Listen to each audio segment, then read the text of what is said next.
Halo teman-teman, di video kali ini kita akan bahas cara mendaftarkan limit home credit. Nah, cara mendaftarkan limit home credit itu sangat gampang ya. Limit home credit itu ada beberapa macam, ada limit pinjaman uang, limit belanja di toko, limit pay letter, limit belanja online.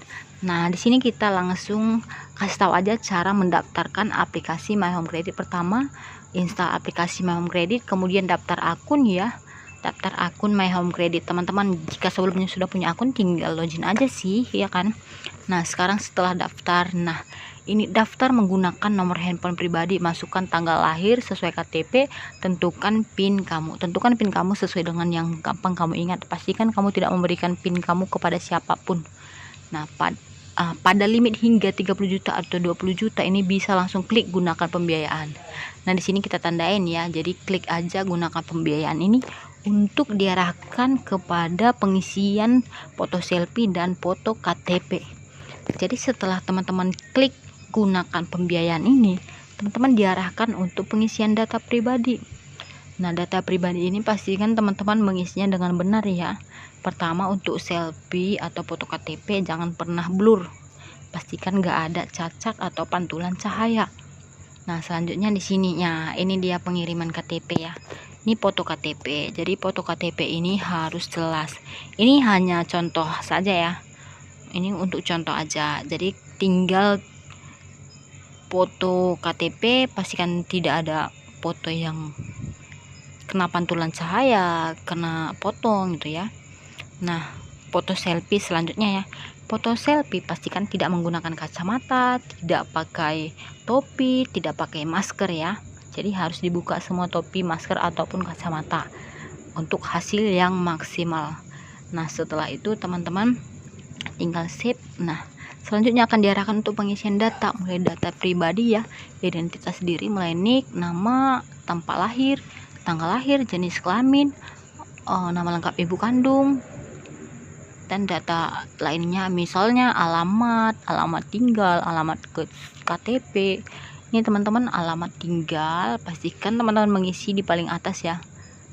Nah, paling atas di alamat KTP. Kalau misalnya sama ya tinggal centang aja, karena sama itu nanti isinya. Selanjutnya pengisian gaji ya, pekerjaan, data pekerjaan dan gaji.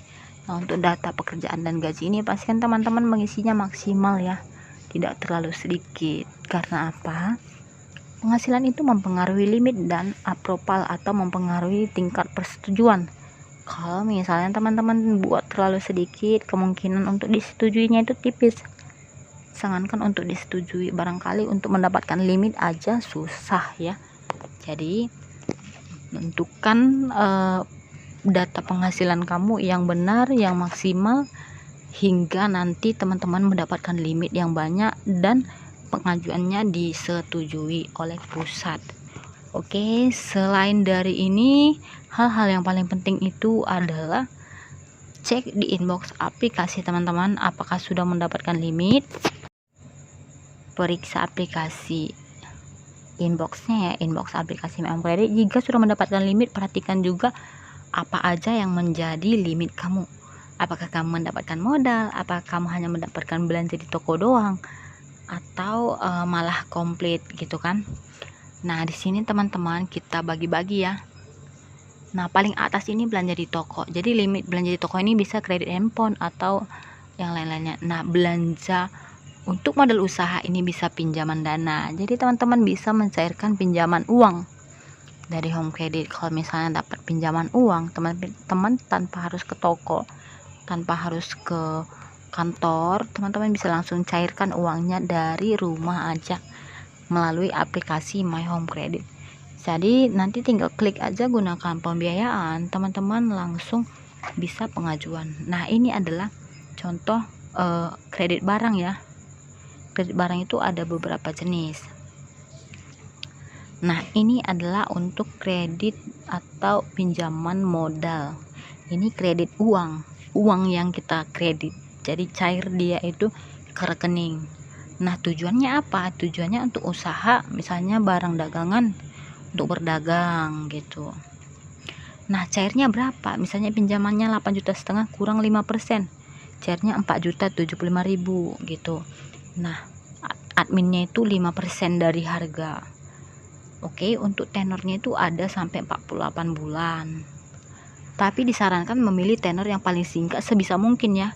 Kalau misalnya ada pilihan tenor yang paling singkat, silahkan pilih yang paling singkat. Tapi semua kembali ke tergantung dari kemampuan teman-teman. Ada juga dia nggak mau tenor singkat, mau tenor panjang aja agar cicilannya lebih ringan gitu, lebih kecil kan. Semakin tinggi tenor kan cicilan bulanan kita semakin ringan. Jadi tergantung kriteria masing-masing ya, itu semua kembali ke pelanggan. Kita tidak paksa pilih yang ini pilih yang itu. Kalau teman-teman udah memilih artinya teman-teman setuju, jangan nanti di kemudian hari ada penyesalan ya kan. Nah, untuk suku bunga itu berbeda-beda ya, tergantung skor kredit pelanggan.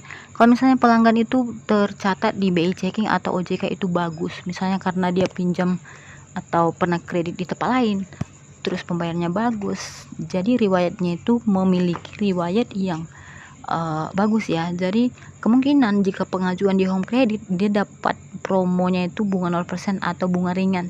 Karena apa? Karena skor kreditnya bagus di OJK gitu.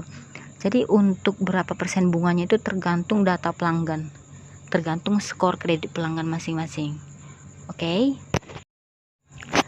Disarankan pengajuannya itu Senin sampai Jumat ya. Kalau Sabtu, Minggu dan hari libur itu tutup. Jadi kalau misalnya pengajuannya Sabtu, Minggu dan hari libur, teman-teman kemungkinan dicairkannya itu di hari Senin atau di hari kerja. Nah, pastikan juga pengajuannya itu di jam 8 pagi sampai jam 4 sore. Karena apa? Karena jika udah lewat dari jam segitu, maka akan cair di hari esoknya. Kalau misalnya teman-teman pengajuan di hari Senin dan hari kerja dan jam kerja misalnya jam-jam 9 pagi, itu dalam beberapa menit itu langsung cair. Nah, dana cair dalam beberapa menit tentunya ya. Oke, jadi kalau misalnya teman-teman pengajuannya di hari libur, ya jangan diharap untuk cepat cair, pastinya cair di hari esoknya lagi. Pastikan kamu juga menggunakan nomor rekening sendiri, bukan nomor rekening istri, bukan nomor rekening ibu, bukan nomor rekening adik kandung. Jadi pastikan kamu menggunakan nomor rekening sendiri atas nama kamu sesuai dengan di KTP. Nah, jika terjadi perbedaan antara nama di rekening sama nama di KTP aja udah beda, itu nggak bisa cair. Konon lagi kamu pinjam nomor rekening orang lain, jadi pastikan nomor rekening itu milik kamu sendiri. Kalau misalnya nanti kamu pakai rekening orang lain, tidak akan cair dananya, akan nyangkut dananya itu, bahkan kamu harus beberapa kali kerja. Oke teman-teman, sekian video kita kali ini. Jika ada mau ditanya silahkan bertanya. Sampai jumpa di video selanjutnya, bye bye.